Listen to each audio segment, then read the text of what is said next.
Based on our extensive tests, these are best SSDs for every need and budget. Of the key components in any PC, the storage drive is the slowest, transferring bits in a fraction of the time your CPU and GPU take to process it, or your RAM takes to load it. A poor-performing storage drive often leads to a big bottleneck, forcing your processor, even if it's one of the best CPUs for gaming, to waste clock cycles as it waits for data to crunch. Number 1. Crucial T705. The Crucial T705 is the fastest drive we have tested to date, finally breaking the 14 GB/s barrier. Careful work with Phison's Max 14 NuM reference SSD design has led Crucial to eke out even more performance, taking the excellent T700, a previous fastest SSD position holder, up a notch. The optional heatsink design remains passive, which is a bonus, and you can also purchase the drive bare. Aside from the solid sequential performance, the T705 also has good sustained performance and can reach an incredible 1550K with an 800K random read and write IOPS at 2 TB. This is the fastest drive for now, but there will be others. The Sabrent Rocket 5 is not too far behind, and there are drives built on non-Phison controllers. Number 2. Samsung 990 Pro. Samsung hit back at its competitors with this impressive update to the 980 Pro. New hardware and new options, including a heatsink with RGB and a 4-byte variant, have allowed Samsung to retake the M.2 SSD crown.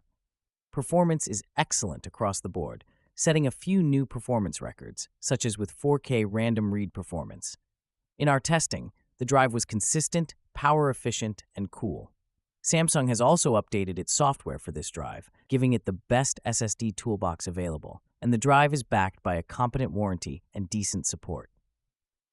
$20 extra for a heatsink and RGB is a good deal, and Samsung will likely discount this drive over time.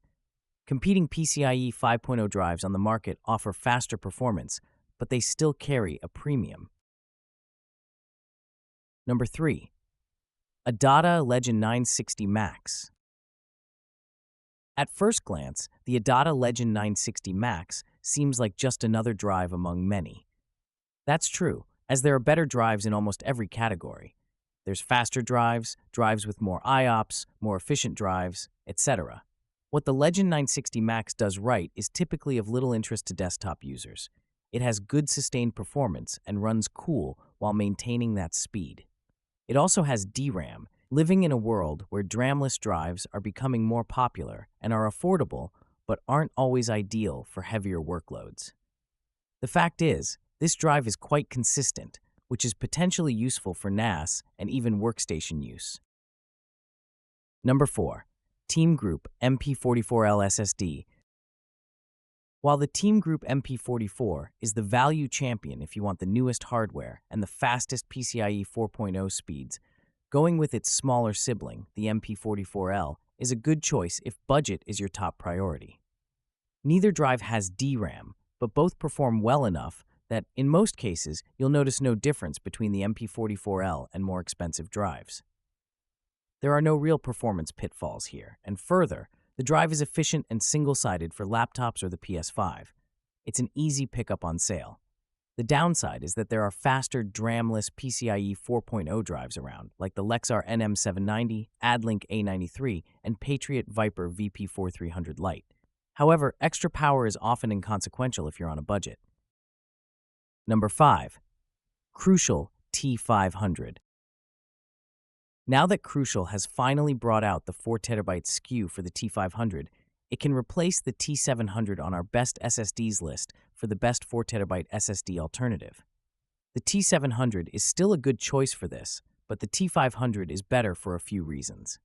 While both drives have a heatsink option, the T700 requires one, while the T500 can work bare in a laptop. The T500 is also more power efficient, but doesn't skimp on performance by omitting DRAM. And while the T700 is PCIe 5.0 capable, many machines, including laptops and the PS5, won't benefit from that extra bandwidth. The 4TB T500 is not without its faults, though. Its pricing is a little high for what you get, matching other high-end drives, which makes more sense on desktops. This is partly because the T500 has inconsistent sustained performance